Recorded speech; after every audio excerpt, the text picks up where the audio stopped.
You are Locked On Kentucky, your daily podcast on the Kentucky Wildcats, part of the Locked On Podcast Network, your team every day. All right, what is going on, Big Blue Nation? Welcome on in to Locked On Kentucky, your daily Kentucky Wildcats podcast. I'm your host, Lance Dawe, writer for Sports Illustrated for various SEC-related things, but on this podcast, we cover all things Kentucky athletics. Today's episode is brought to you by LinkedIn Jobs. With LinkedIn Jobs, you can hire qualified candidates more efficiently by matching open roles with people who have the skills, values, and experiences to help you achieve your 2023 goals. You can post your job for free at linkedin.com/lockedoncollege. Terms and conditions apply.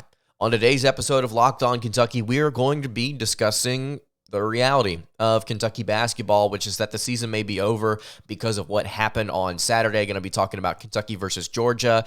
Now we have Mississippi State. I know I talked about Kansas being probably the most important game of the season. I still think that Kansas game holds a significant portion of value in terms of what the Wildcats needed for this final stretch here to end the season. But this is going to be the game coming up on Wednesday that just kind of determines it all for the Wildcats. And I don't really know how to feel about it heading into it, to be honest with you, because if Kentucky does not make the NCAA tournament, if I'm not mistaken, that'll be at least 5 years since Kentucky has had an NCAA tournament win. I mean, it's going to be coming up on next year. It'll be coming up on, by the time next year Kentucky makes a tournament, I mean, it'll be like 4 or 5 seasons since Kentucky has actually gotten a dub in the NCAA tournament. So very, very frustrating stuff there. And finally, we're going to get to some more listener questions. We didn't get to all of them last Friday, so we're going to dive into some more. Some more came over in through the weekend as well.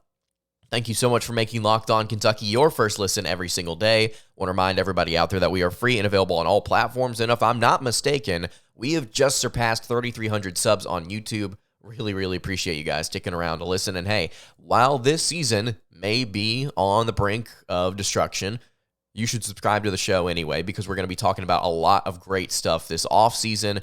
I think that Kentucky basketball may have a chance to rebound next season in a very dramatic way. I think a lot of people would agree with that, especially if the recruiting class sticks together. So if you're not interested in what's going on in this season, and by the way, it's like cue the Super Mario 64 Bowser music, because like it's about to get real up in here with what's going on over these final few games. So just make sure you sub, just kind of see the drama unfold, at least through the perspective of the fans of Locked On Kentucky. So let's go ahead and get into it. Kentucky versus Georgia was a really disappointing game on Saturday, in my opinion. I didn't get to catch every single minute of this, but I caught a majority of it, and I had to go back and watch a little bit more of it as well. Antonio Reeves ended up shooting really well in this game to begin the game, and then he finished 8 of 21. I love how everybody on Twitter was hyping it up like, man, Reeves can really shoot. And I was sitting there like, yeah, man, Reeves can really shoot. And then he just kind of went cold towards the end. Part of it was rushing the offense. Part of it was just things that we've seen before. I mean, there's not really anything else to say about this team analytically or stylistically that we haven't already. I mean, the team rushes things whenever they get impatient. They get beat in transition consistently. We saw that with Georgia throughout this game. And Georgia just ended up making less mistakes. They also shot really well from the foul line. Kentucky fouled a bunch. They ended up getting to the foul line. Georgia did 29 times. They they made 25 free throws, as opposed to Kentucky's 11. And it goes back to kind of what I've been saying about the officiating in this conference. And I'm not going to sit here and tell you that Kentucky lost this game because they did not get more free throws, that they did not get as many free throws, and the officiating was what cost them. I don't think that's the case. I think shooting 38% from the floor is what's going to get you, and the fact that you had Jacob Topp and Antonio Reeves not shooting particularly well, Cason Wallace also going 2 for 8 and barely scoring until the end of this game as well.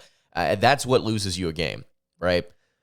I do think that it harkens back to what we discussed. It might have been Thursday of last week, talking about how it's not just SEC officiating. It's not just college basketball officiating. It's officiating at every level of professional or amateur basketball. It doesn't matter. Officiating's inconsistent. And you're going to see things like this, and it's just part of the reality that you have to accept, that you have to overcome it. It's also really difficult for a team like Kentucky, considering that they had to play 7 guys last night.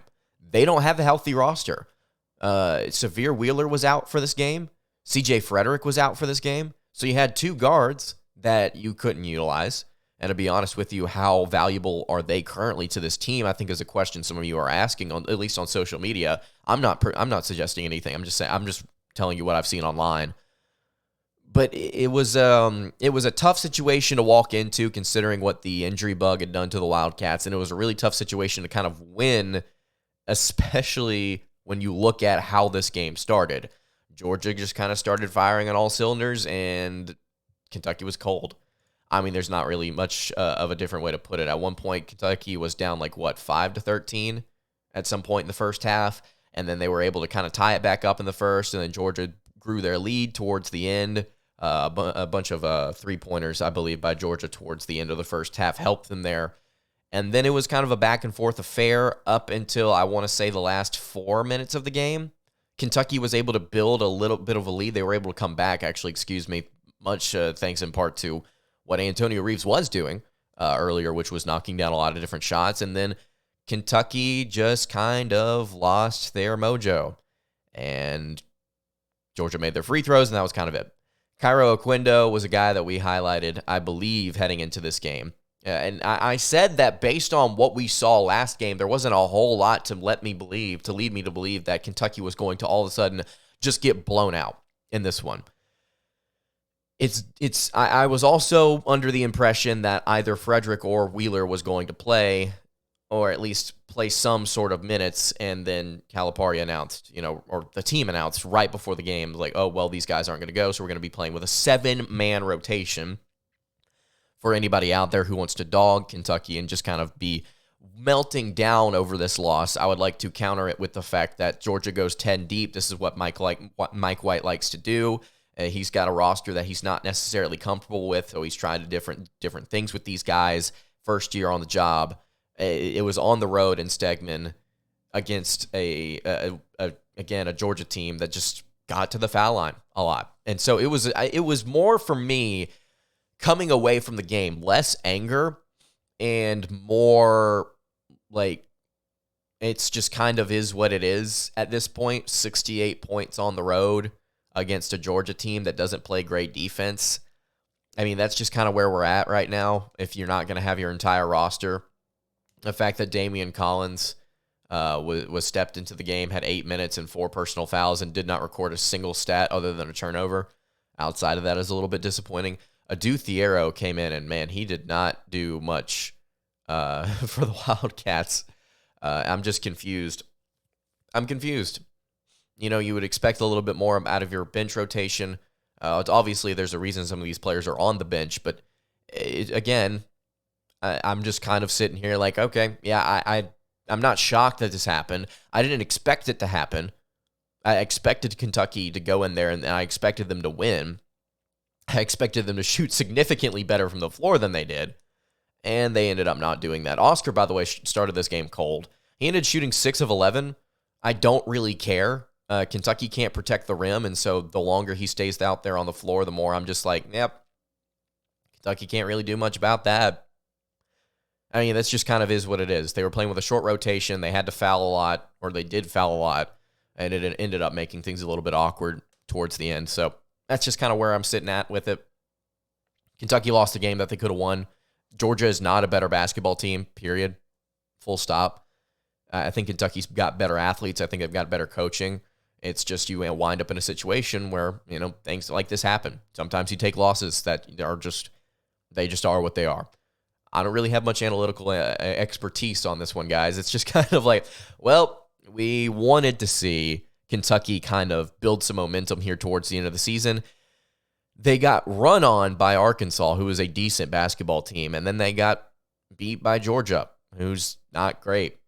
I would argue that they are considerably worse than Kentucky in a lot of different areas when you both watch them on the court and when you look at their numbers.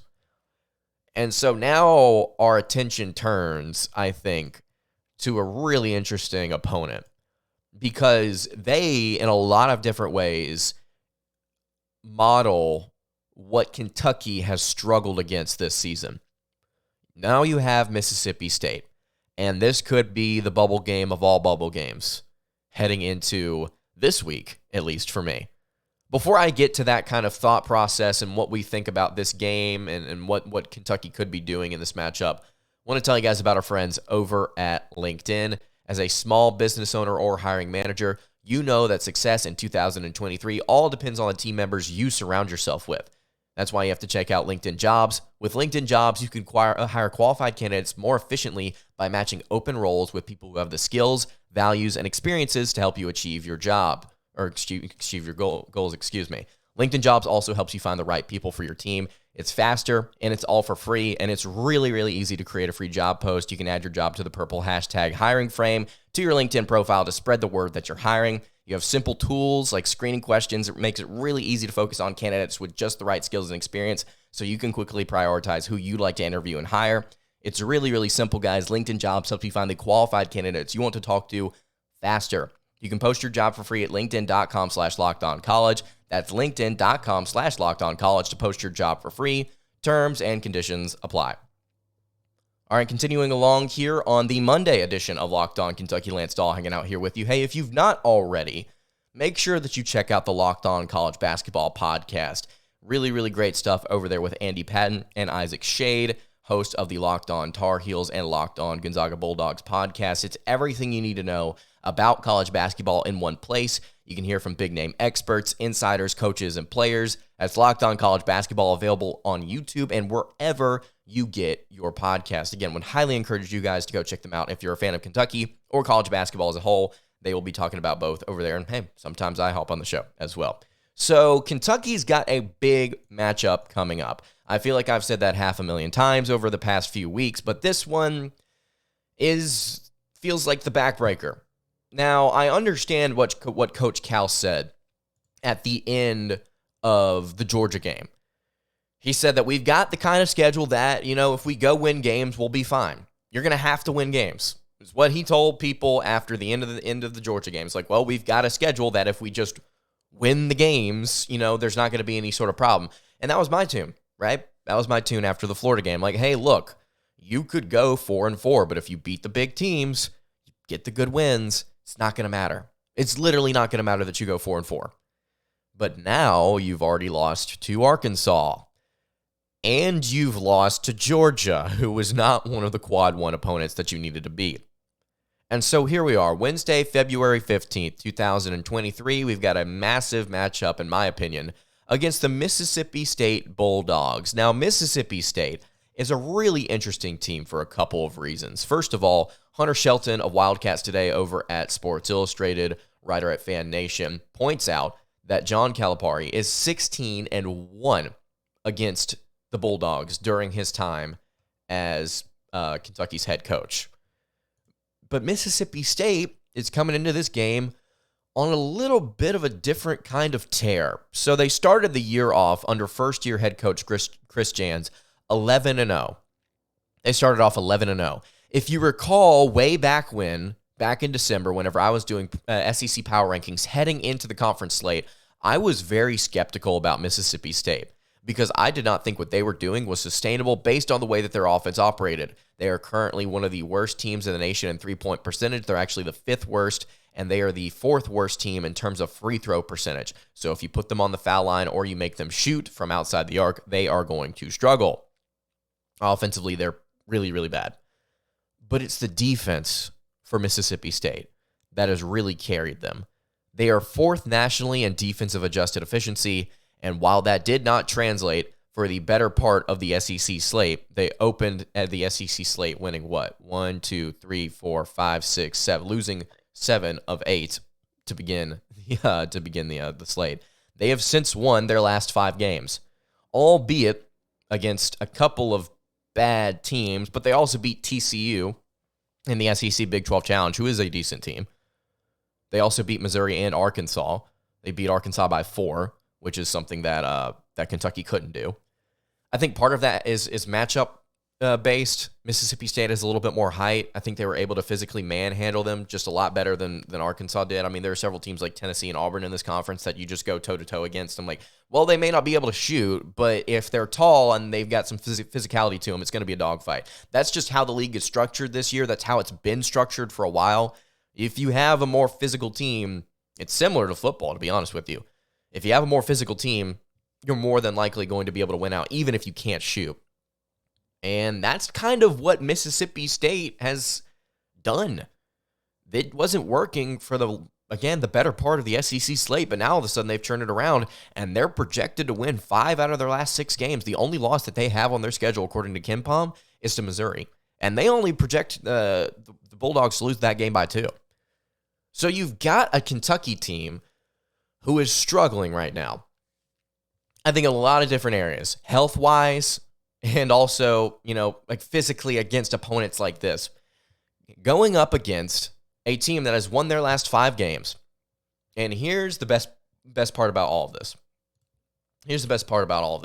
As of right now, according to Joe Lunardi's bracketology, Kentucky is the first team out in the NCAA tournament. So they are literally in the field of 68. They are the last team left out. They would be the 69th team. The last team in is Mississippi State. So you have a battle with 6 games left in the year? You have a battle between the team that is right there behind the fence trying to get in and the team right there pressed up against the fence trying to make sure that they stay in. Both these teams are similar in net rankings, 41st and 46th. Wildcats obviously lower because of how much they have sucked against quad 1 opponents. But this is the game right now that could potentially be a saving moment for your season. Because here's the thing. Do we at this point believe that Kentucky's going to go beat Tennessee? Do we believe that they're going to beat Florida on the road? Are they going to beat Auburn? Are they going to beat Vanderbilt or Arkansas? Are they going to? How many of these games are they going to win? I've got confidence that they're going to find a way. I just don't know how they're going to do it. And so you need to find the moments like this where you pick up the dub. But again, I want to go back to what I said just a few minutes ago. This is the epitome of everything Kentucky has struggled against this year. It's height, it's physicality, and it's really, really tight defense.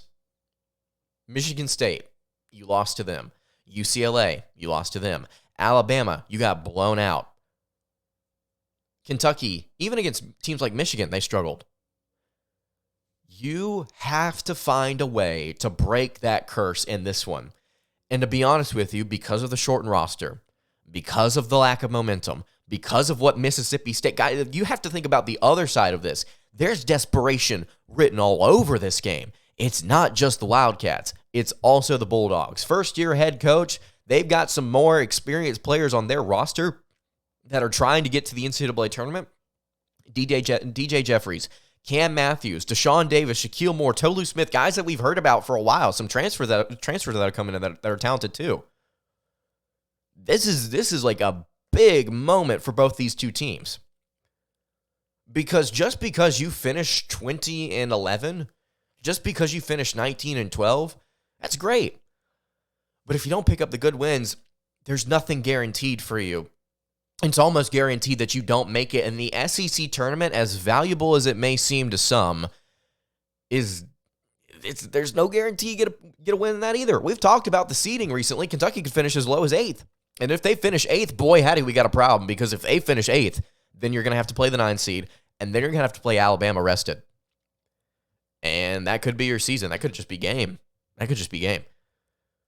You got to fight and claw for everything here against a team that you do not match up well with. We're going to talk about it tomorrow a little bit more.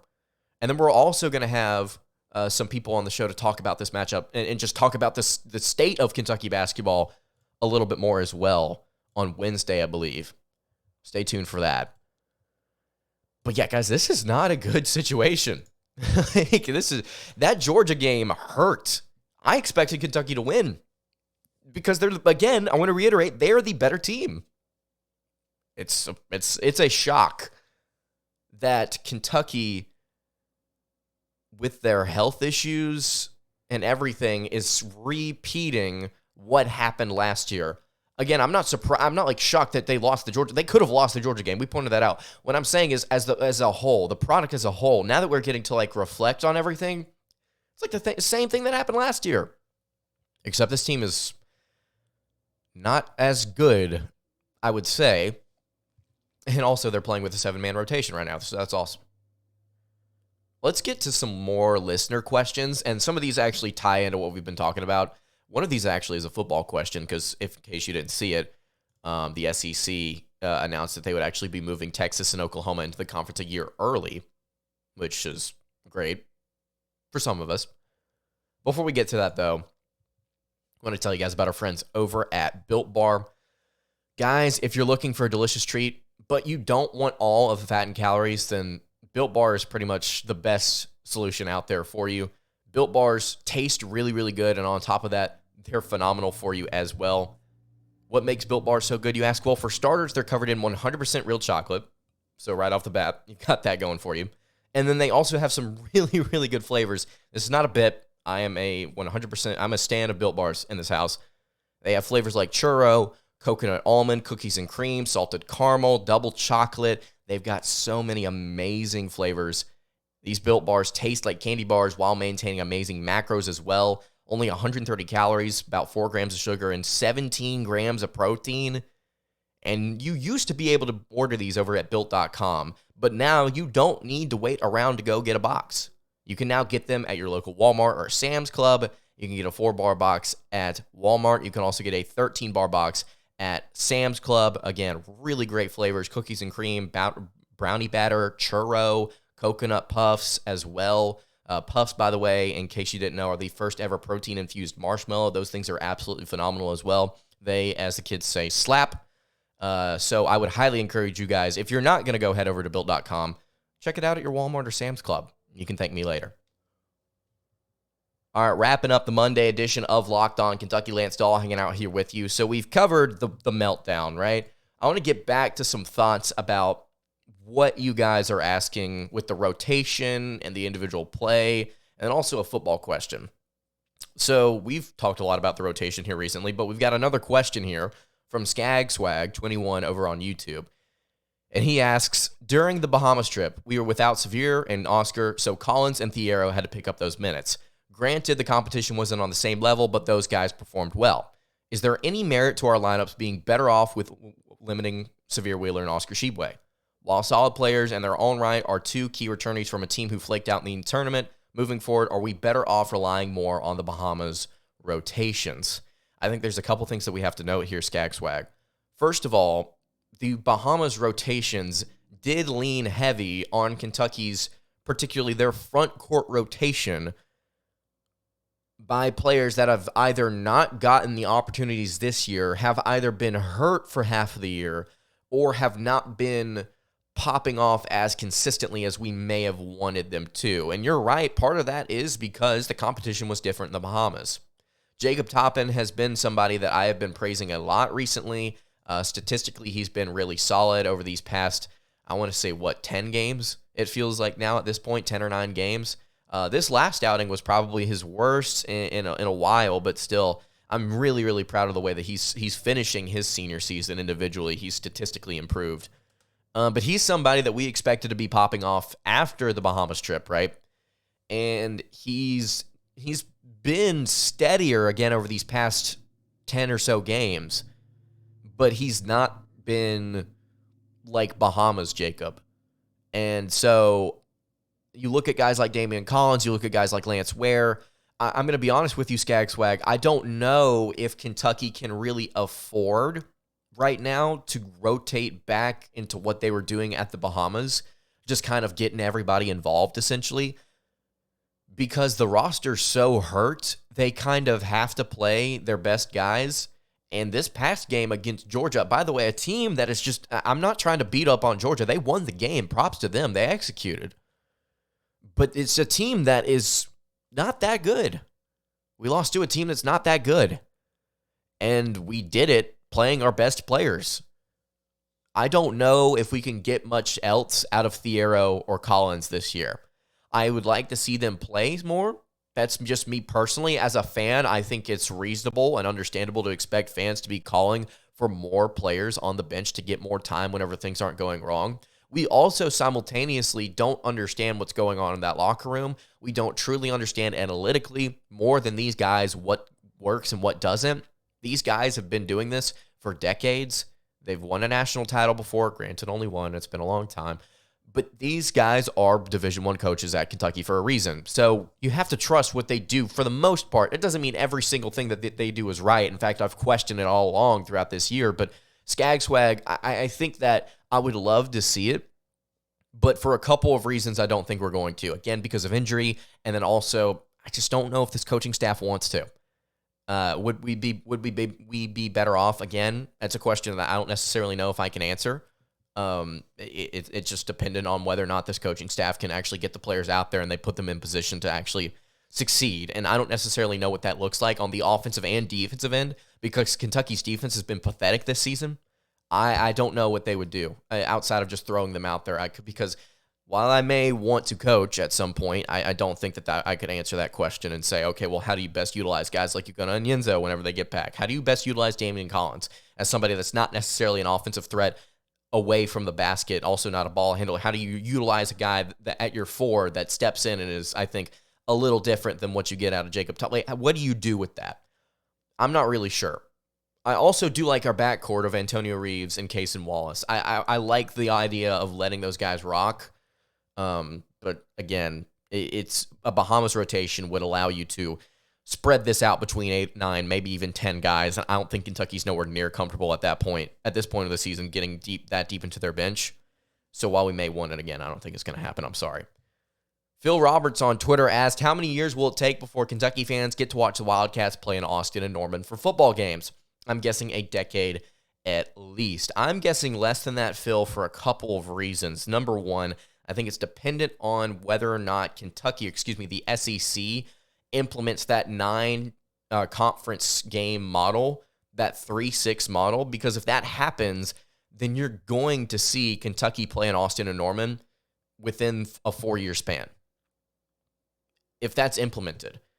And we're going to see it. We're going to see it happen. So if it starts in 2024, I mean, you're seeing this at the latest by 2028.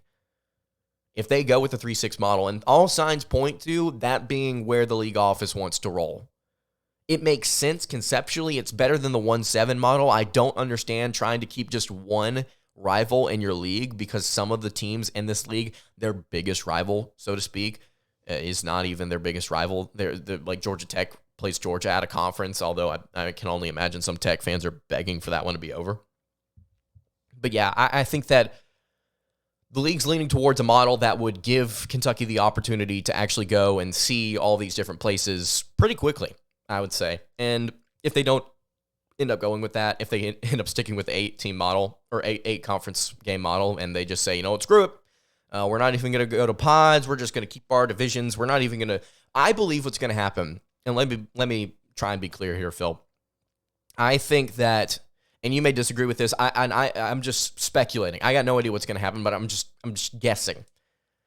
I think that the SEC is going to do away with divisions like the ACC, like the Pac-12 has. I believe the Big Ten is going to come along and do the same thing. I believe this is going to be, if it's not a Power 5 wide thing, it's going to be a nationwide thing for college football.